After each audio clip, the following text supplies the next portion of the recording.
Fellow wisdom seeker, welcome to the 3 universal principles and their application in life. This is part of our in-depth mindset education that you'll find in your mindset classes. So essentially the universe operates and has guidelines, or it has a guidance of universal principles or laws of nature, which we're going to cover 3 of them today. So these laws have been passed down through the mystics' esoteric teachings for maybe over 5,000 years. Egypt have talked about it, the Greeks have talked about it, Vedic texts have talked about it, and so it's teaching us about a common thread in life. And so why are these universal principles so important?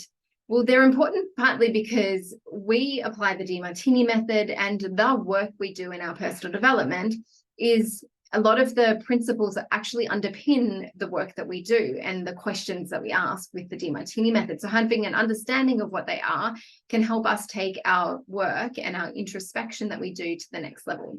So think of it like a rule book. So not a rules that oppress you and want to hold you down, but they're more rules to illuminate life for you. So you know how to play in that game, you know how your mind operates, you know how bigger dynamics that are play in the world.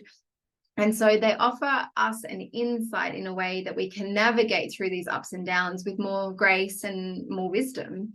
So today we're going to cover the 3, and I'll give you some practical applications for them. So the first one is the principle of polarity. The second one is principle of cause and effect. And the third one is the principle of rhythm. So let's start with the principle of polarity. And that, the name gives it away. It's essentially a concept that everything has its opposite, and they're intertwined, interconnected, and inseparable, which means that light has dark, joy has sorrow, success has failure, hot has cold, close and distant. I want you here, I don't want you here. I want you near, I want you far. Life and death, they're both on the same, imagine if it's a thread, and they're actually on the opposing sides. So they're actually one and the same. And so, or they're 2 sides of the same coin. And so embracing this principle has us embrace the dance of life.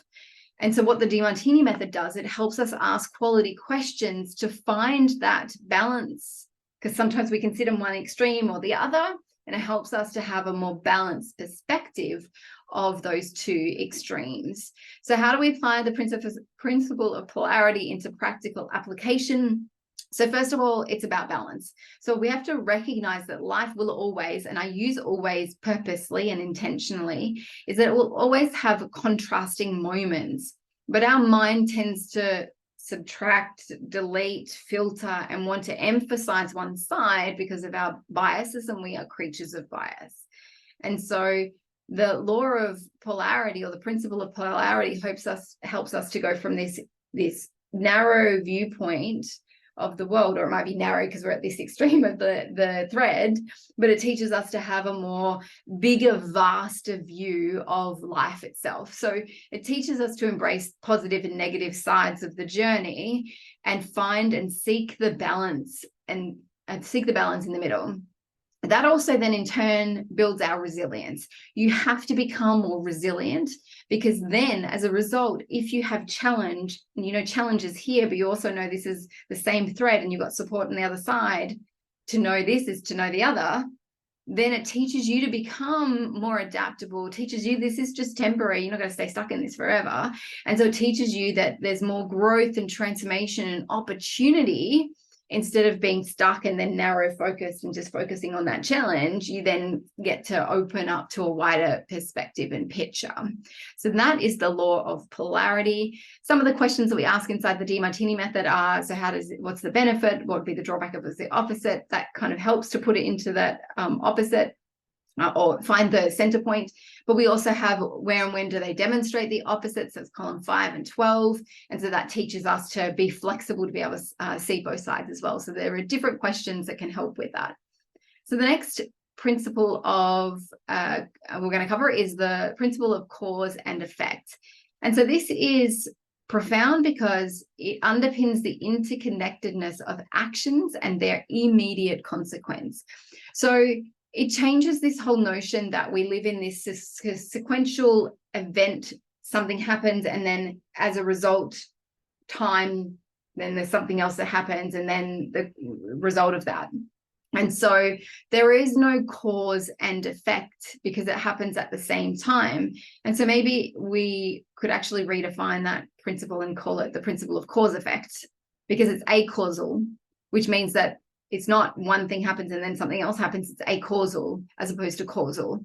So how do we apply this law into our practical application? Well, we're learning to know that simultaneously in the same moment that both cause and effect are happening. There's no time lag. And so it's not someone did something to you and then you felt something and experienced all this thing. It happened simultaneously. So if someone is rejecting you in your perception, someone's equally accepting you in that same moment. That's acausal. When we appreciate and deeply appreciate that moment, and we transcend the cause and effect and balance it out equally in that same moment, becomes an acausal moment. And that's when we birth our love and gratitude in that moment. And that's column 13.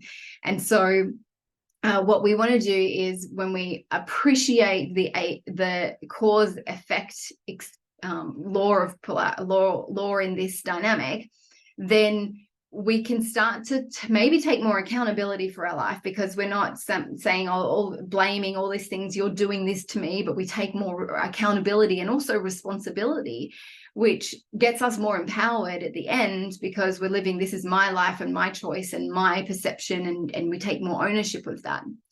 So we also, the part that we get to really deeply appreciate with a cause effect and know that there's no time lag is also realizing that there's symmetry, proportion, and order in the universe. Because in order for something to be balanced, we have to understand the symmetry, the proportion of it, the degree of it, and there's the deeper order. And that's what, if we get to really see that, that's what how they describe beauty. Beauty is symmetry, proportion, and order. And so then you get to experience the beautifulness of the world and the richness of the world around, which means that there's beauty in our social dynamics, and beauty in our physical health issues. There's beauty in wars and marriages, and there's beauty in all of those things. And so it teaches us to, as we ask column 13 question, it teaches us to balance out that symmetry, proportion, and order. So we're not finding it disordered and out of symmetry, but we're balancing it together. And then spontaneously, as a result of that, you'll feel your heart open, you'll feel more greater order, and you get to play in a different space. So that is the principle of cause effect. We've renamed it. The last one we're going to cover is the principle of rhythm. And so it underscores this concept and this idea that there's a cyclical nature of life. And so that also includes for us personally. And so when we understand that there's a pendulum swinging in our life, maybe, or that there's changes inside of our life, sometimes we don't like that change, but we've forgotten this is a part of the rhythm of life, part of our growth cycle in life. Maybe we're going through a harvesting time where we're reaping all the rewards, and then there's times where we have to go and we have to get into the trenches and we have to dig really deep because we're going into cultivating the land or cultivating ourselves, and it takes effort and takes work, but that's just another rhythm and another phase of life. So it's crucial for us to be able to recognize that these are essential parts of our life and our journey, and they're going to influence us, that we're going to have influence with us. And so we want to embrace those. So rather than being critical at a phase maybe where you feel like you're just resting and you're just lower energy, maybe you can just appreciate this is a period of time in your life that you are building up energy, you're regrouping, you're redeciding what it is that you want, instead of being this attachment to productivity and go, and then resentful of the time where you're taking a break and just re-energizing yourself. So we want to take out that like attachment to both sides. And so we then also want to recognize that our personal growth is not linear. We don't just go on, and you've seen that so many times before, potentially, is that linear journey of growth. It's not like that. It's kind of a bit like, sometimes a bit of a mess. And so when we appreciate then that principle of rhythm, we also know that this is just part of our rhythm and part of our periods of rest and reflection, and then part of our phases of action and productivity. And that's just part of our learning journey and cycle. So, and I don't know where you are in your journey in terms of your rhythm right now. I definitely feel like I've come out what seems like a little bit of a hibernation period. It actually feels like that. And I feel like I'm finally coming out. It's a bit more spring-like for me at the moment. I feel more energized, and I feel more connected, and I feel more than I've ever felt before. So I think we just have to appreciate, but I also appreciate the period of time of just going inward and recultivating myself again.